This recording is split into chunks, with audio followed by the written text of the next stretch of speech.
Welcome, everyone, to an all new episode of Talking the Last of Us. We are moving right along to episode 3. We just discussed episode 1 and 2. I'm so And big. let me tell you, episode 3 is a real tearjerker. So we are definitely going to get into this. But let's recap just a little bit about where we are. We know that Joel and Tess and Ellie embarked off of the Fedra reservation, as it were, out of Fedra jurisdiction, and they're off to give Ellie over to the Fireflies out west. We met the cordyceps. Yes. We sort of understand. Tori, mute your No. mic. Tori, Tori. Oh wait, Tori, mute your mic. There you go.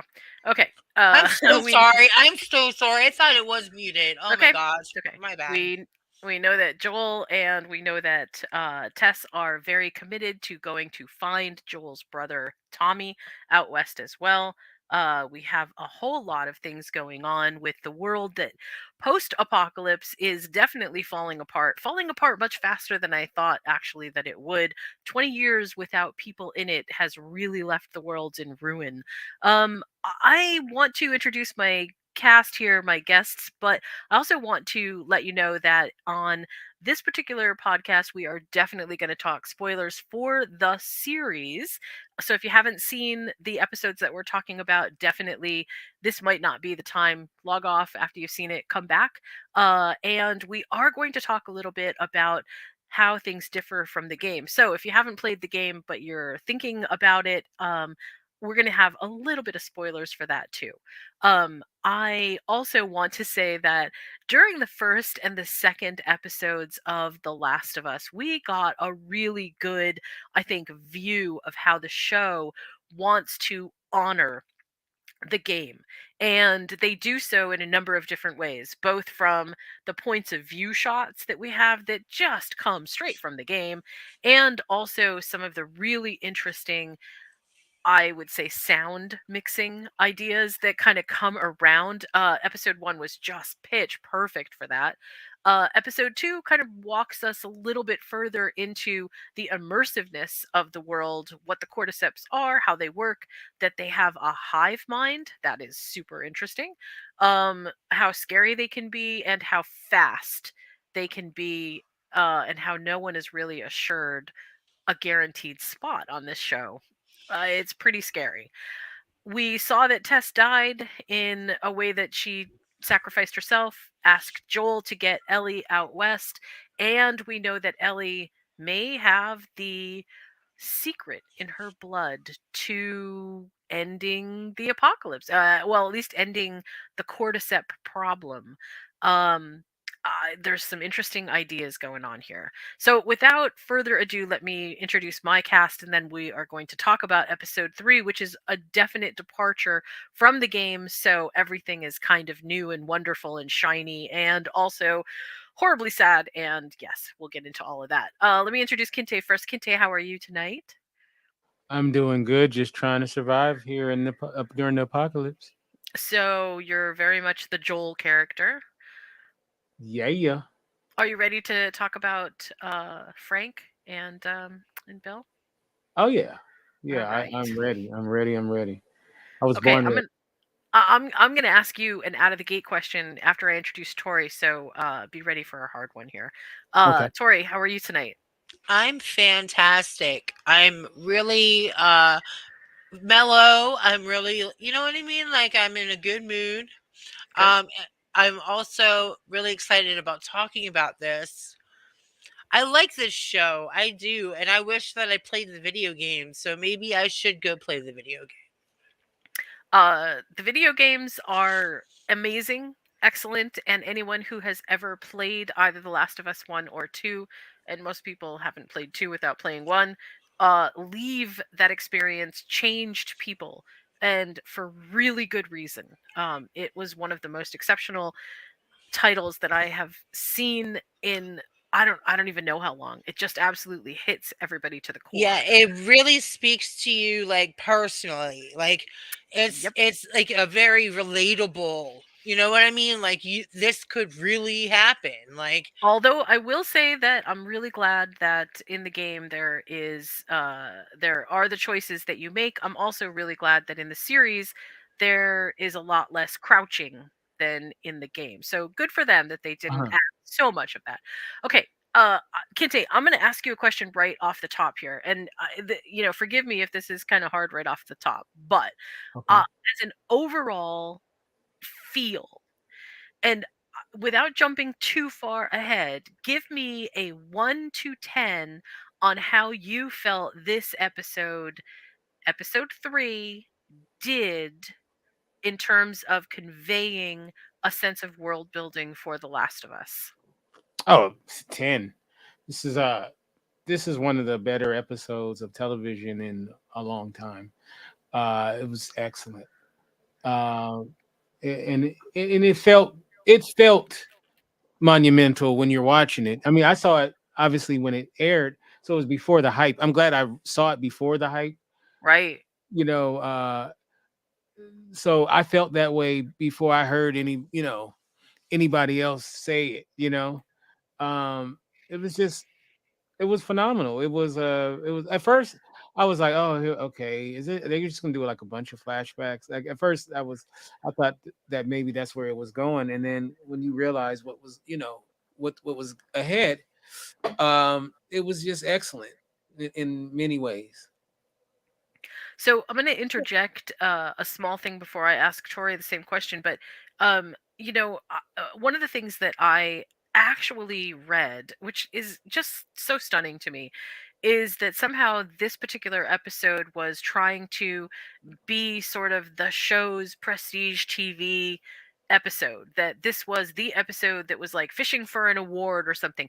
I actually really disagree, and I'll tell you why. Although it's award worthy and it is definitely in that in the realm of what people classify as prestige TV. But for anybody who doesn't know, on every other podcast that I've ever done, I have railed against the whole term prestige TV. I hate it so much.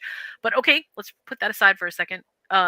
This episode absolutely narrates, without talking about Joel and Ellie, exactly the feel that the whole rest of the game with Joel and Ellie is. It sets up everything that is going to happen in the game and thereby the series perfectly.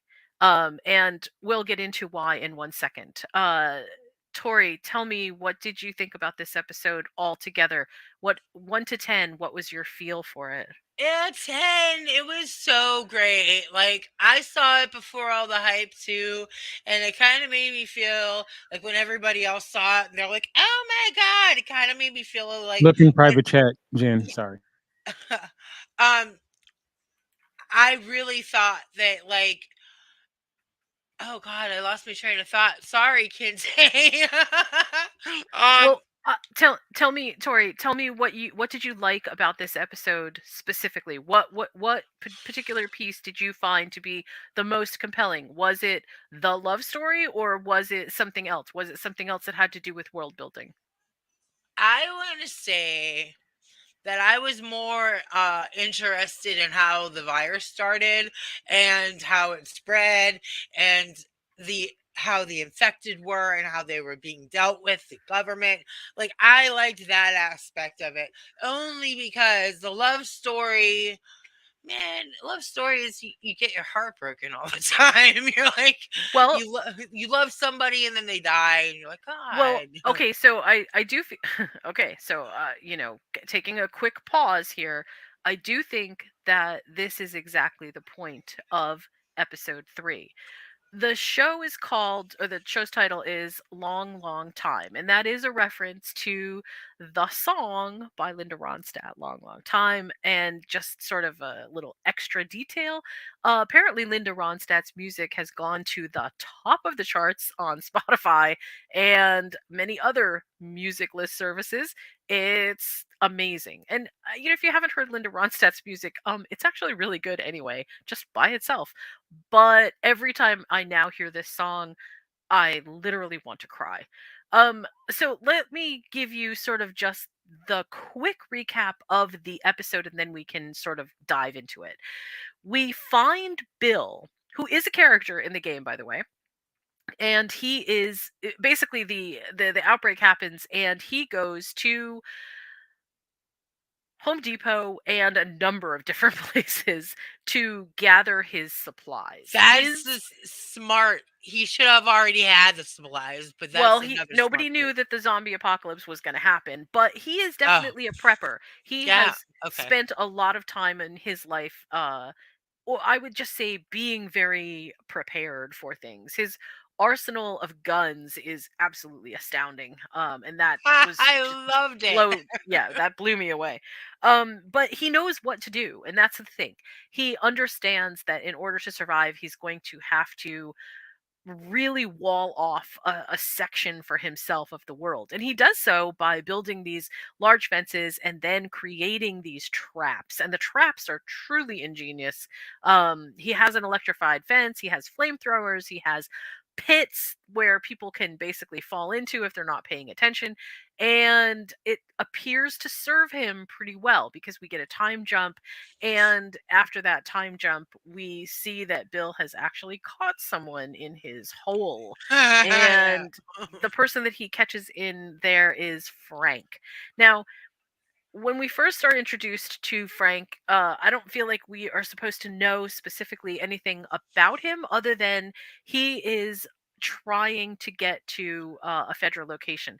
I feel like this sort of shows us that there are still a lot of uninfected out there that are kind of wandering aimlessly and they don't know where to go, or they've heard that there are places to go, and they're still searching for the right place for them. This is one of those sort of murky details which maybe in the scheme of things now doesn't seem to make a whole lot of difference, but eventually as we start to travel across the country, it does kind of matter, because you sort of understand how people become more cliquish and join groups and then stick together that way if they're not under federal quarantine, or if they're not sort of involved in one location or other. And throughout The Last of Us, this is definitely a key metric. People want to group together. People want companionship. People want the stability of being with other people. And that is no different, really, for Bill, except Bill is on his own. As a survivalist, he has not had anyone else with him for a really long time. And so he meets Frank. Frank convinces him to feed him, let him take a shower. Who knows how long it's been since Frank has taken a shower, and sort of experience some comforts, including playing the piano, a bunch of things, right? Okay, one thing I want to point out, it's just a detail that's bothering me. How do people take showers or anything in the apocalypse? Do they have a direct line to the electric? You know what I mean? Like plumbing, Bill like has what? generators. Bill has Okay. generators, Okay. and yeah, and that's kind of a big part of the episode. We really go through and learn Oh, you know a what I forgot lot about? Yeah, I think I about. I missed that part because I was like, how is they? I didn't understand how they were Bill's taking a showers. survivalist, and Right. he has definitely given this much thought. So he very clearly has created systems for himself that include just everything that he needs to survive. Bill is a Right. prepper without any. Yeah, there's no question that he's really good at what he does. So the episode continues to move on, and as the episode moves on, we have a strong understanding of the relationship that's beginning to form between Bill and Frank. Um, they establish themselves as a couple, and it feels very endearing, but unlikely. Like, just wow, what an odd couple to have together. And at the same time, it also feels like this is the most natural thing in the world. And again, I'm just giving an overview. We're going to talk a little bit more in depth about all these things in 1 second. Um, there is a scene in the middle of our episode where not rebels, I'm sorry, raiders try to invade the area that Bill and Frank have walled off for themselves, and it doesn't go very well. But Bill ends up being shot, and at that point it does feel like, oh, maybe this is the end for Bill. And we just saw Tess die in the last episode, so it doesn't feel like it's that far off. But just as we think that Bill is going to die, we get another time jump and we see Frank and Bill together. Older Frank has clearly had some health issues, and Bill is now in the role of being Frank's caregiver. It's absolutely endearing. It's beautiful. It's wonderful. And then I'm going to save the ending of this episode for what we're going to talk about sort of as we go. But basically, the gist of this episode is this relationship between Bill and Frank and what is happening both to them and the world outside. Because one of the important aspects of this episode is they meet Joel and Tess, and what that kind of means both for Joel as he is now on his way to meet Bill, and also what has sort of happened during all of the time that the apocalypse has been going on. So let's get into all of that. Um, so one quick thing is, Kente, do you remember in episode 1 when the radio was going off and Joel was talking about the codes? Are you back, Kente? Yeah, I remember that. There we go. Okay. Uh, and do you remember what the codes were? No. Oh, okay. Well, so the codes in for the radio on The Last of Us were an interesting little segue into episode 3, where he said if there's that basically there's like a series of events that can happen when you hear these different radio codes. And during episode 3, we kind of get another shout out to that, because you hear what it is that Frank kind of comes up with whimsically to say, okay, if you hear this, then you'll know it means this.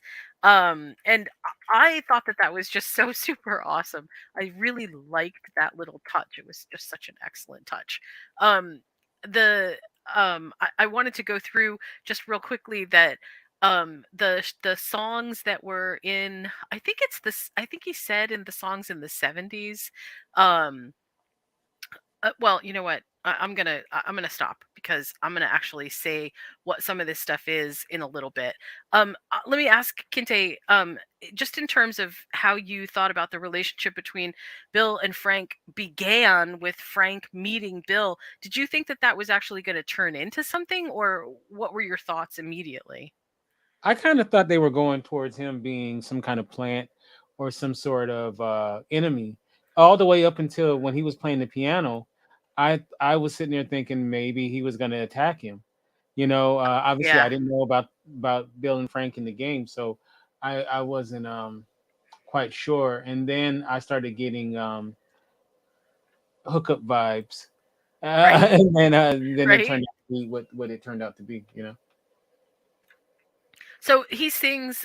Bill actually sings the song that ends up being the sort of super important song at the end on the piano at the in that moment, and man, that I don't know why that was so haunting, but God, that was haunting.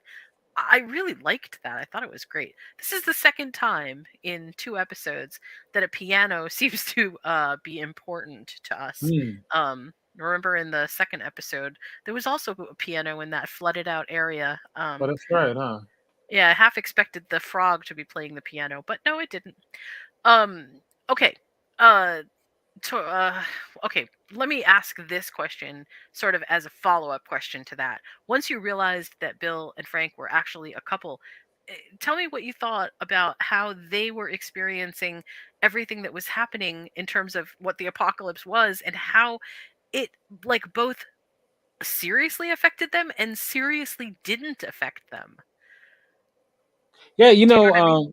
yeah, I would say that it was interesting because based on other programs and movies we've seen, no one seems to have a good long run in one place without disaster happening. And to be honest with you, if you think about it, he had a really good run. Bill did, because Absolutely. it was only like the one real incident. At least that's the one they showed us, and he was able to live virtually in peace with Frank, and before Frank came for such a long time, to the fact where they were able to plant strawberries and you know Right. right, you Right. know. So and strawberries are not easy to plant. Like you gotta do it Oh special. no, we're growing strawberries right now, and uh, they take a long time to grow. yeah. They're like, And and also the idea that those strawberry seeds actually came from a trade that Frank made with Tess Right. is kind of important, right? That is, it kind of gives you the level of what Frank saw as being important. He wasn't just like trading, oh, here's some knives or something that might be really. No, he was asking for strawberry seeds. Hmm. And they were strawberry seeds to have strawberries with Bill. Like that's what he was finding to be important in the at the end of the world. That, I don't know, Yeah. there was something really poignant about that to me. And the two actors that played in this episode, Bill and Frank, first of all, perfectly cast, and they were phenomenal. Yeah, absolutely. And very unlikely in these roles.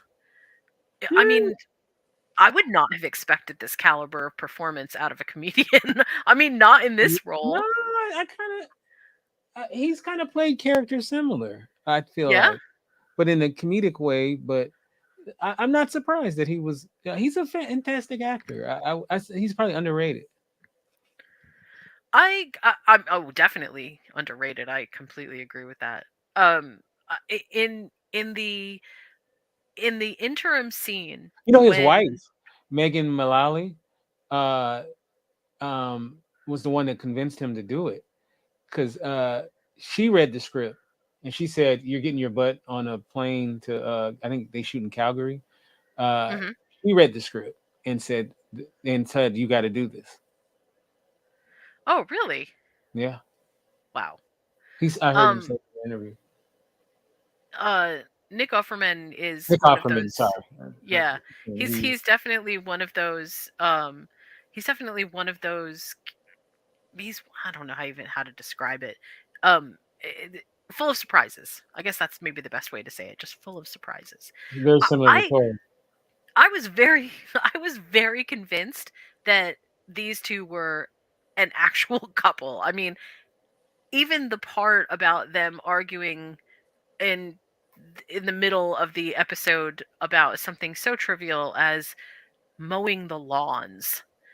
No, we don't have enough gas, and Frank being, yes, we absolutely, this is about me. This is about what I want to do. This is like, it just felt so organically real. Like, yeah, this is what couples argue about, without it being overly dramatic and overly contentious, which is in such stark contrast to what clearly is going on around them. I absolutely thought that that was amazing. Tori, give me your opinion of what you thought Bill and Frank sort of represented, in terms of how you, like, what you thought about them together as a couple, and how you felt that relationship kind of built up and ultimately culminated in. right. I loved it. You know, whenever Frank was first caught, I thought he was gonna kill him. Like I thought he was gonna kill him. He caught him in the hole. Then Frank convinces him, and I'm probably thinking, Bill's thinking in his head, man, this guy's attractive. I don't really want to kill him. So he doesn't kill him. And then, of course, they hook up, because that's what you do when you're in the middle of nowhere in a zombie apocalypse. That's what you do. I don't know. I I thought it was really interesting that that Frank knew, had enough uh peace of mind, enough cool to be able to humanize himself in front of Bill and Right. say, who he was, where he was from, the fact that he had plans, and he wasn't a nothing. In other words, like, make Bill see him as a person instead of making him see just be another person caught in one of Bill's traps, because you can Right. clearly tell that Bill is, this isn't Bill's first rodeo. I Right. mean, he's not just a skilled inventor, he is absolutely the I'm if I'm going to survive, I can't trust anyone. And it's so clear that that is One how he feels. one thing that like got me is like the argument with the lawn. Hmm. It felt like organic. That's what couples do. But it felt like Bill was a little delusional. Do you know what I mean? Like they were being delusional. They're in their nice happy place, and they have their lawn mowers, and that's their biggest problem right now, right? Well, this is another sort of central theme, I think, as much as possible, because as you get further and further into the game, it becomes harder and harder to make this make sense. But for right now, what we had was two people trying to be as normal as possible, live a normal existence. And part of living a normal existence, and we see this in quite a few other places in this episode, is understanding and enjoying the simple pleasures of art, of growing things, of being present in the moment, and not thinking about the terrors of the world that are outside. That feels like, again, a really strong and overarching theme to The Last of Us, as this is exactly what it's about. You have to find the small spaces in the world to exist and find some amount of happiness, or you won't survive. Right. Um and You this is have to also what you have to Go ahead. find your you have to find your own peace. Yep. Whoever Yeah. you worship, whatever you do, you have to calm yourself down in this situation because your body's going to freak out and your mind's going to shut down and you're not going to And know what to do. Bill and Frank definitely give that to each other. Yeah.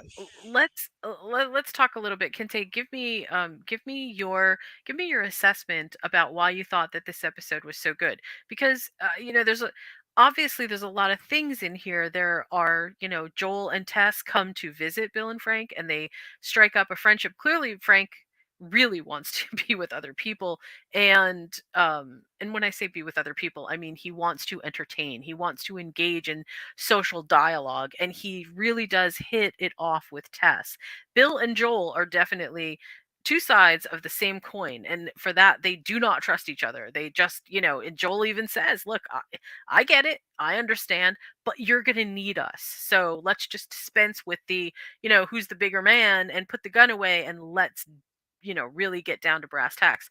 I loved that, but I don't feel like that was, even though that was a central point to the episode to introduce us so that we know that Joel has already met Bill, and it gives Joel the incentive to go see Bill. Um, I don't feel like that was the whole point of this episode. And I'm just wondering, as someone who hasn't played the game, what you thought about what the point of this episode was.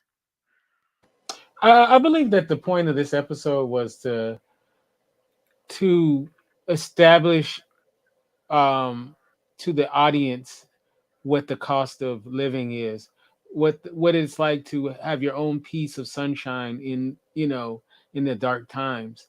And I think it was important to show the whole through line of these characters. Um, the way that Bill is portrayed in the video game is really cool. But it's vastly different, and I think it works great for the video game. And what they did in this was was better for the. This is one of those situations where they made the appropriate change, and by showing this through line of the whole Bill situation, it really shows that. I think it tells the audience like what is most important: is surviving. Is it surviving or living? You get what I'm saying? And Yeah, Yes. yeah, well, yeah. before Frank, he was surviving, but when Frank came into his life, he began to live. And he was, Exactly. And was and I back. I definitely think that the other through line here is has to do with found family. It has to do with there is always the option in this world to find someone that you can care about. And sometimes the consequences to finding someone that you care about are dire. I mean, it leads to dire choices yourself. And that, I think, is the core of this episode. The core of this episode boils down to the entire episode happens and it's glorious. I mean, it's really a beautiful episode. The fact that two people could care about each other on this level at this time under this amount of duress and stress is absolutely astounding. But it comes down to the end of the episode where we see that Frank has made a choice that he does not want to go on living. And I I mean, first of all, that's a hard choice even no matter how you slice it up. It's a hard choice. But he's made this choice and he tells Bill, I need for you to buy into this. I need you to understand that this is my choice. I want to leave on my own terms. And that does feel very incredibly powerful and profound. Um and the fact that Bill goes along with it also feels like okay, that can't be easy. And they spend a wonderful day together. I mean, I can't even begin to explain how fabulous the storytelling is on that account. But by the time that we realize, let me back up for 1 second. In the game, we only see Frank as a corpse. We never see Frank. So we have no idea really what Frank's character, so to speak, is like. This episode gives us a fully uh, everything. A I'm struggling with the word to say about what this sort of does because it's more than just character exposition. It's more than just background. It's something like Frank has taken a spot in the series that he didn't have in the game, but what an amazing addition to the Last of Us lore to have this as who Frank was. Bill, we have a better idea of who Bill is. There's conversations, there's Joel giving us some information, there's we know that there's smuggling going back and forth. It's a big thing. But as far as we know in the game, Bill is still alive. So that's a little bit different. But here we have Frank who ultimately meets his demise at his own hand. And then we have this choice by Bill. And I'm going to go back to you again, Kinte, and tell me what you thought about that. And did you get like any hint early that that's what he was going to choose? I mean, like I'm struck between, and sometimes I have a hard time with this particular episode because, of course, I want to keep talking about what it is that makes The Last of Us The Last of Us. But I also feel like this particular episode was just so good as a standalone piece of art that it's sometimes hard for me not to want to just call out the filmmaking and storytelling for what it was. It was so incredibly hefty in every single aspect. And I'm not sure how you felt, but when you saw that that was what Bill's choice was, how did you feel about it, or what were you thinking? And did you have any idea that that's what he was going to choose? Yeah, I felt like that he was going to go with him because he gave him everything that was worth to live for. So without Frank, I mean, what was he going to be like without him? Yeah, That yeah. was, I mean, can you picture it? Let's say he didn't go with him, he'd eventually killed himself. But see if you played the game and you only saw Frank's corpse, you never would have guessed that Bill was going to kill himself. Well, no, I mean that's yeah, but I didn't. So I'm only Yeah, going off. I saw that later. I right, watched it right after, and all you see is him. He had Frank then hung himself right. because I believe it was because he was bit, right? Yeah, That's why he ended up hanging himself. But and it's actually the way it is too. It's not like sad or anything. It's kind of like I don't want to say it's played for laughs. It's just kind of like you just see him hanging there, and you're just like, I don't know. It It's it definitely not. it It's not. It's not. it's incidental to the Right. story. It's important, but it's incidental. It But that was doesn't. my partner. That was my partner. Yeah, yeah. It's not like you have to delve into it in order to understand Bill at all. It's just sort of there, and that's why I'm saying that this was such a huge addition to the lore that really helped to flesh it out. I mean, it really was like I don't know how I can look at The Last of Us the same with Bill in it and not be thinking about this story. Right. Um, you, it's just like okay, well, this is how Frank was. This is exactly what it was. Um, it actually makes The Last of Us the game even more sad if you think that Bill is still alive and that's actually what really happened. That Frank decided to commit suicide and that they had that kind of relationship as they it makes it really sad. Um, okay, I want to sort of go backwards just a tiny bit, and specifically I want to address this to Kinte again. How did you feel about Joel and Tess and Frank and Bill meeting on that day, that beautiful sunny day when they were sitting on the lawn? Because for me, it almost felt sublime.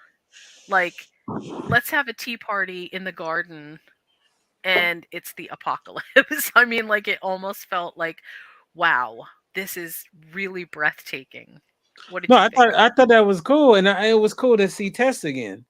Hmm. Like, and I wonder if we'll see her more as it goes on. But I thought that was really cool because the way I was kind of glad that if that's the last that we see of Tess, it's better than the last that we saw of her in the previous episode. To That's a see good her point.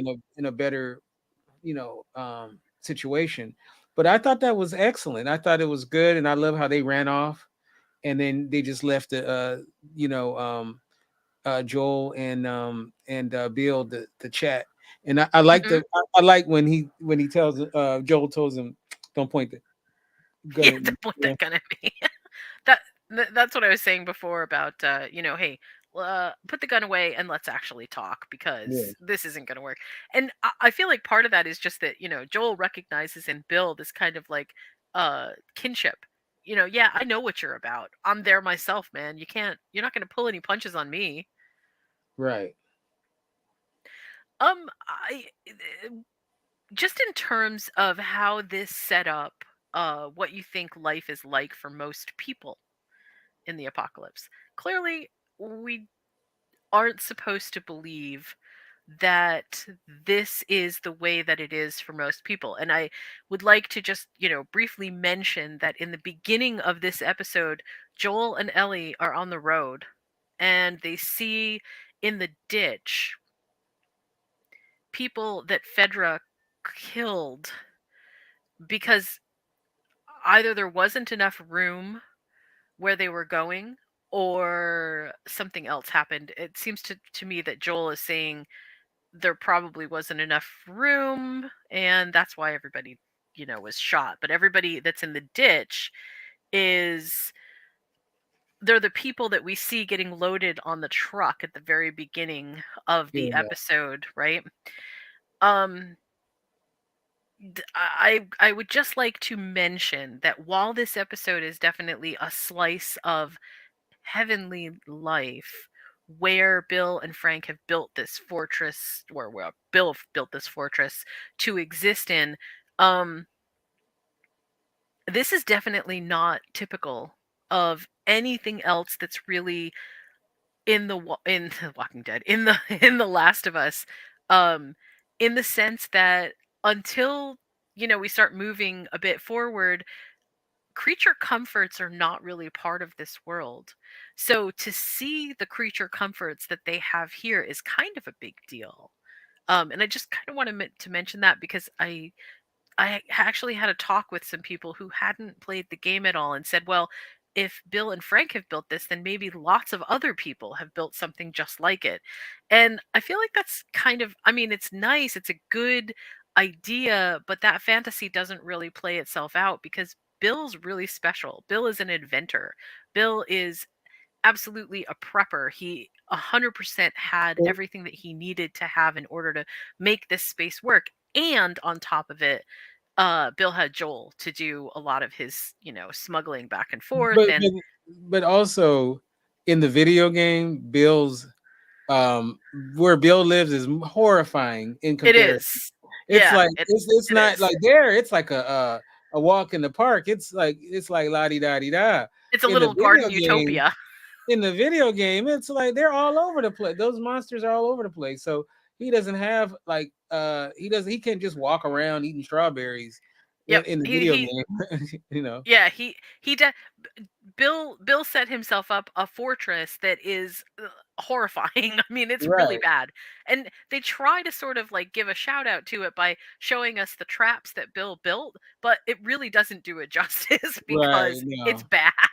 It's just Yeah. really bad. As soon as that episode was off, I wanted to see, and then when I saw the whole Bill and Frank saga, and Mhm. I was like, oh, this ain't like the TV Uh show. Like, nope. I Nope. was like, yeah, because he's like they're barely getting killed, or almost getting killed.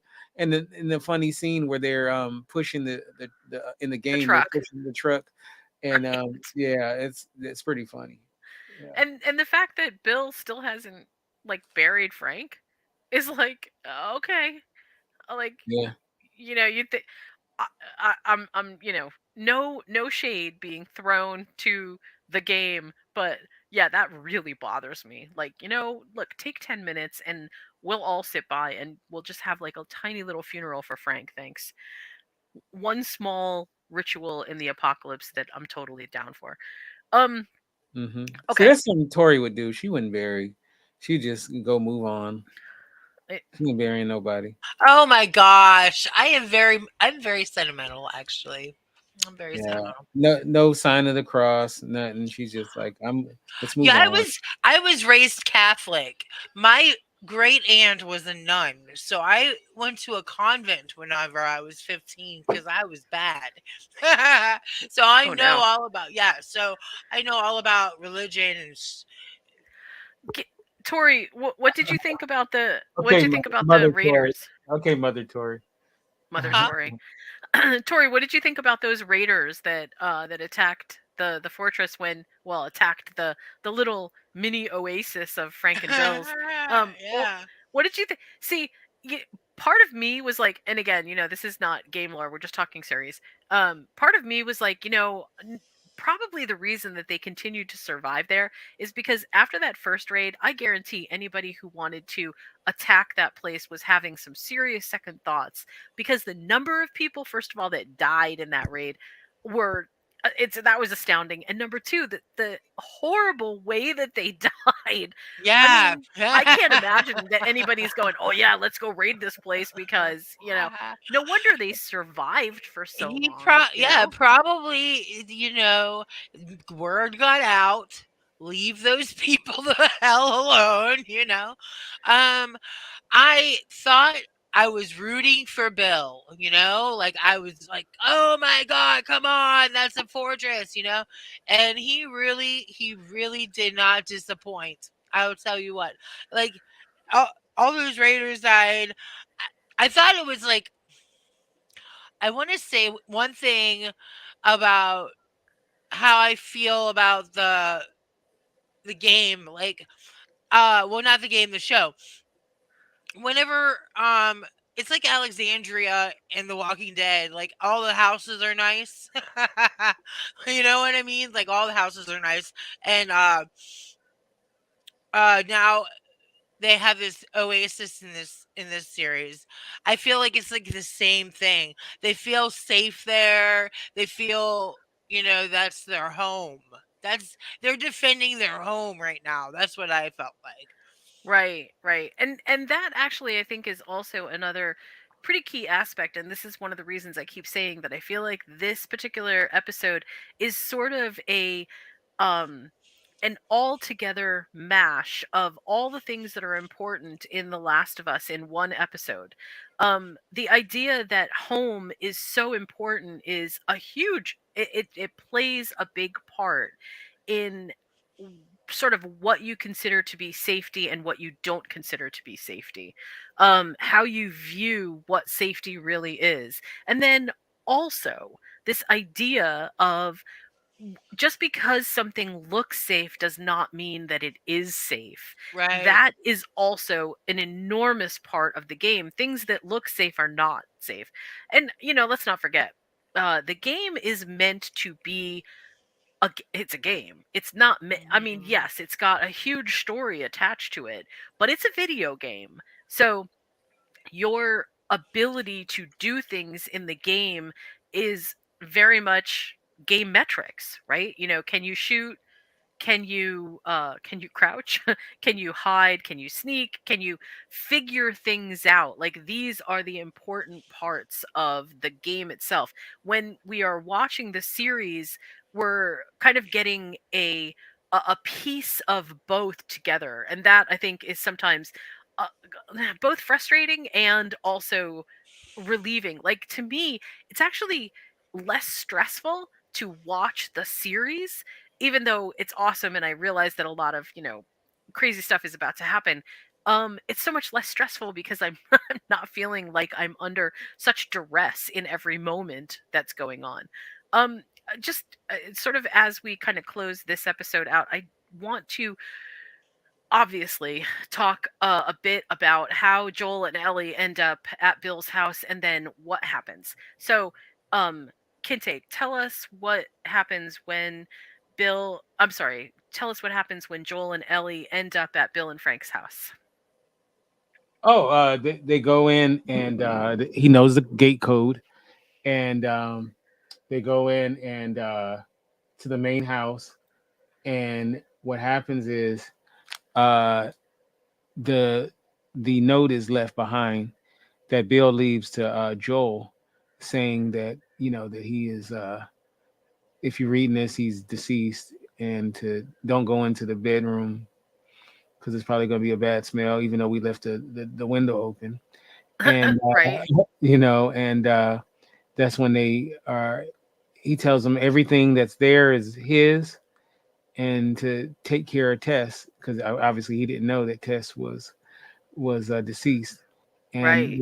and they don't go crazy. They just take what they need, and then they move on and drive off.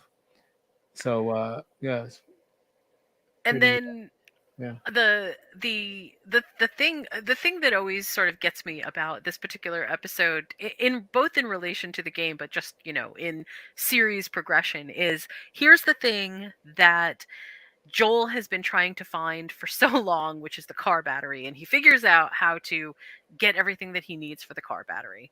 And there is this moment when they're sort of gathering everything together, and let's not leave out that Joel gives Ellie the kind of thumbs down about grabbing a gun, but in the Mhm. end Ellie gets a gun anyway Right. because that ends up being important. But let's not, let's not forget that Joel, when he's like pulling everything together, he doesn't take the whole arsenal, right? He Right. takes what he needs. Yeah, and that definitely feels like something that that the apocalypse survivor would do. You only take what you need because anything else will just weigh you down, They right? take they talk about it in the forums, right? Like that's what they talk about is what they need to do in a zombie apocalypse. Like these people take it seriously. And you can't weigh yourself down with so much stuff that you then can't be functional with it. Right. You have to be functional with the stuff that you have. That's what I feel like we definitely get from Joel's ability to plan and be ready for whatever is going to happen next. um so the closing shot of this episode is through the window of Bill and Frank's bedroom. And we know what's in there. It's Bill and Frank. They're dead. We never see their bodies, thank goodness. I For a moment I thought they were going to show them to us, and I'm beyond grateful that they didn't, because that's not the way that I feel like we're supposed to remember Bill and Frank. We're supposed to remember them as the almost star-crossed lovers, people that met each other at a time when the world was upside down and somehow managed to make true love work. I mean, it's just it really it's really important. It hits me so hard. But the key point, well, not the key point, but a key point is the open window is actually a title screen in The Last of Us. It's a direct shout out to the game itself. Um, I really loved that the flowers were dying, not because it's the end of hope, but because it's just the end of Bill's story. Bill is the one that kept the flowers going. And because Bill is not there, the flowers aren't there. I don't know. There was just something so special and poignant about it that it made me feel like someone's really loved this source material and was able to communicate that by putting this all together. It felt so honoring to the material. And through the bedroom window we also see Ellie and Joel in the truck leaving, and that again is like, okay, they're leaving everything again in order to make progress. I absolutely felt like it was just intensely poignant. um Oh, and Frank was played by Murray Bartlett. I Bless forgot. you. right, right, who is an award-winning actor by himself, right? Yes, Yeah, he he's won the won. Emmy for White Lotus. Right, I mean, he's really good. He's always been good in sort of everything. um Reminds me of myself. So, give me your final take on this episode, Kinte. Is there anything that we haven't talked about that you want to talk about? And is there anything important that you feel like we may have missed? No, no, I thought we did a great job reviewing this episode. The episode was fantastic, and I, uh, well, I don't want to say nothing about the next one because we're gonna cover that. But there was some talk about. I knew that it's such a high bar that the next episode wasn't going to get as much love, just because and but that's really good that you can get to this height, you know, um, of a series. So hopefully this ain't the high point, and then everything else is low. But I thought this was a great episode, and I'm looking forward to getting to the next one. And what about you, Tori? Is there anything that you feel like we missed, or is there anything that we didn't talk about that you wanted to talk about? No, everything was covered. Like you go, girl. You can you can review an episode really well. I think the episode was so fantastic, and it is going to be hard to come after that. And that's what she said. Ah, oh wow, Sorry. but I'm pumped. Anyway, so I think that we reviewed every angle that I wanted to review, and I didn't even know. Well, I read your notes, but I didn't know that we were going to be on the same page on that, and that's cool. And I really like the that they made them homosexual. Yeah, well, since they're two guys, there really wasn't any other way to make them. So yeah. Right, Um, but I'm saying like that made it like to me like more comforting. mm, Really? Well, why couldn't they? I mean, what if they were just two male friends? I mean, that's cool too, but I just feel like it's something special. Like, oh, they Really? found each other in the apocalypse. Like, it establishes love. The thing is, it establishes love. It yeah, and it's not that they're homosexual that establishes the love. It's everything else in the episode that establishes the love. It's the care that Frank gives Bill when Bill is shot. It's the care that Bill gives Frank when Frank right. is aging and having a difficult time. It is the dinner on the table that looks Mhm, immaculate every single time because Bill cares. That's the point.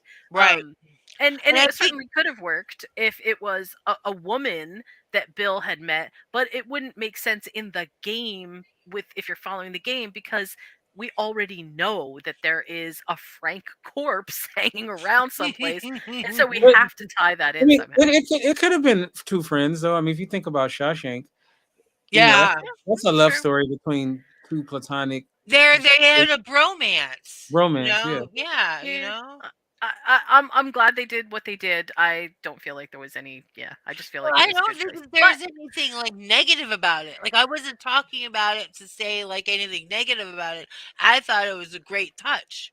I thought it was, like, a great, like, garnish. Like, it was awesome to put in this episode and make it a focal point. so Mm, here's something that I think is, as I close out the episode, here's something that I definitely want to touch on real quick. Um, Episode 3 of The Last of Us is very unique when it comes to storytelling principles. It the flashback did not give us a lot of information about what happened during the 20-year period that the apocalypse has been going on, right? And it doesn't really give us even any glimpse into any of the really anything other than the fact that there are raiders. I mean, we don't really see anything that we didn't see in the first or the second episode. We don't see any new versions of the cordyceps. We don't get a feel that, like, some crazy thing was happening during the time. We don't see any reorganization of Fedra or the Fireflies or anything like that. What we get is a full picture of two people that live a lifetime within the apocalypse, Right, which is an important part, I think, of the storytelling in The Last of Us. There are many of these stories that happen in the lifetime of the apocalypse. And just because we don't know about them doesn't mean that they're not happening. So right, this sort of sets up a background and again, to use the same word, a world building experience for us so that we understand that there is still hope out there, that there is still human goodness out there, that mhm, not everything is negative and horrible and every person that you meet is probably going to try to kill you. I mean, that may be true, but we also know that the converse can be true too, which is you can meet people who can directly touch your heart and make you a better person for it too. And that, I think, is an essential aspect of The Last of Us altogether. It's all about what is in store. What's the hope? What do you keep going for? That's important. So, I really want to thank everybody for being a part of this episode. I'm so sorry that Josh couldn't be here, but I'm sure that, in the next episode, we'll give him a chance to kind of recap what he thought was important about episode 3. And on our next episode, we're going to talk about Joel and Ellie now firmly on the road and listening to Hank Williams and on their way to Kansas City.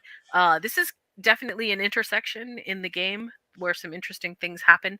A lot of divergence from the game in this episode, but lots of cool stuff happening too. And plenty of puns, so I'll be in my element. yay. Thank you, Kinte, and thank you, Tori, for being here. Kinte, how can we find you on social media? Kente F on Twitter and Kente Ferguson on Instagram. All right. And Tori, how can we find you on social media? You can find me at Tori Rush on Facebook and Rush Tori on Instagram. Mhm. Awesome. And you can find us next week on Thursday, same time, 8 o'clock Eastern, for the next episode of Talking The Last of Us, where we will go through episode 4. And again, just for anyone who doesn't know, this coming week, if you're listening to this in real time, episode 5 of The Last of Us will air on Friday so that it doesn't compete with the Super Bowl. So we'll get kind of an extra sneak peek, and I hear it's going to be crazy. So can't wait to see that, and I can't wait to talk about it. Thank you so much for joining us tonight. Good night. Good night. Night.